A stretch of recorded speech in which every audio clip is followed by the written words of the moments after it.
Cofagrigus, the coffin Pokemon, and the evolved form of Yamask. People who approach Cofagrigus are swallowed and turned into mummies. It loves to eat gold. Our story begins in the land of Unova, in a bygone era ruled by greedy kings and foolish Pokemon trainers. An ancient scroll was discovered, known as the Chapter of Darkness, in which was depicted a legend about the golden dark stone hidden deep within the relic castle. On the scroll was written a prophecy, which stated, "When the hero turns darkness into light, and the hero's heart becomes one with the Pokemon, Zekrom shall descend, and lend the hero its power." This prophecy was spread throughout the region, attracting trainers and archaeologists from all around as everyone wanted the power of Zekrom, a power said to have annihilated entire kingdoms with its lightning. A greedy king was one of the first to get their hands on this scroll, and he sought after the bravest Pokemon trainer in all the land. Promising to pay him handsomely in gold and treasure, he claimed that their name would be sung in the annals of history, a legend in the land of Unova.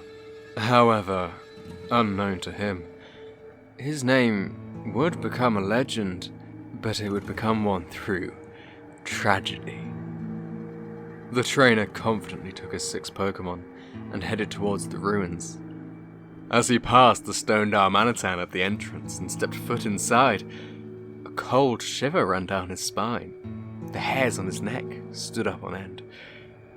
You see, there was a second part to the prophecy, of which the king had neglected to inform the trainer.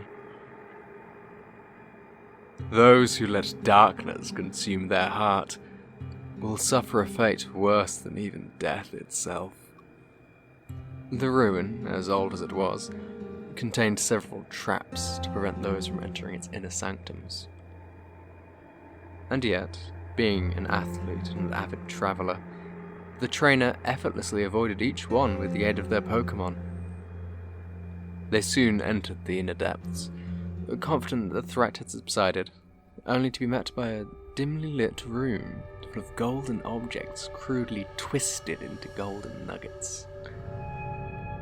The gold had the trainer in a daze, and he immediately began filling his bag. He figured that he only needed to give the king the golden dark stone. The rest of the treasure was fair game.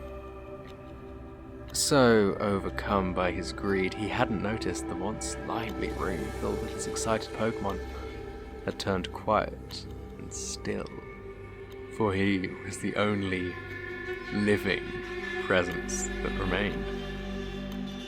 Gradually, the room grew darker and darker, until finally, the trainer took notice, once he was barely able to see his own hands. He called out to his Pokemon, but to no avail. His cries were met with silence. Suddenly, a shining bright light came from what looked like a secret room, one he must have overlooked, being enticed as he was by the mounds of gold. He carefully approached this chamber to see what was clearly the golden dark stone embedded into the ground and surrounded by several giant blue crystals.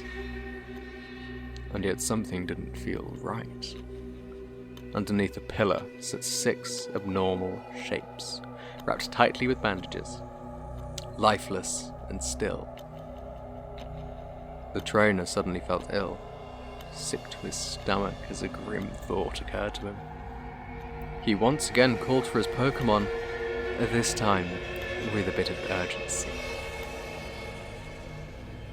And yet, he pressed on, and as he walked cautiously towards the golden dark stone, his eyes caught the sight of several identical coffins around the room. For the first time on his journey, fear entered his heart, and he was left purely able to move, thanks to the adrenaline now coursing through his veins. He placed a hand on the golden artifact, and in that moment, felt a heavy presence touch his shoulder, next his stomach, then his legs. He turned around to see a glimpse of a shadowy silhouette. He was too late. Unable to react, he found himself being wrapped and swallowed into a coffin with the force that knocked him unconscious. In time, he finally awoke to find himself no longer wrapped in bandages, but trapped within a coffin, with only 2 slits as a way of seeing out. He tried screaming for help. However, no sound could escape this prison. Its inside surface was marked with various scratches. He clearly was not the first to be trapped inside. Each day he spent locked within, he yelled, he fought, and tried his best to break free. But it was futile. Hours, days, weeks. The concept of time had left him, and with each passing moment, he found himself losing the strength to fight any longer.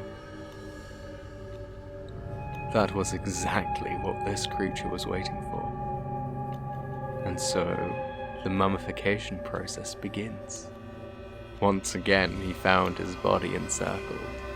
The first step was to take a part of his brain through his nose, leaving him in agony, paralyzed. And yet this would prove a blessing, as he would not be able to experience what came next, as his insides were harvested, leaving the lifeless husk to be wrapped in bandages from head to toe, fully enclosed. It was just as the prophecy stated. He wasn't left to rest in peace. His spirit left the body and was resurrected in the form of Yamask.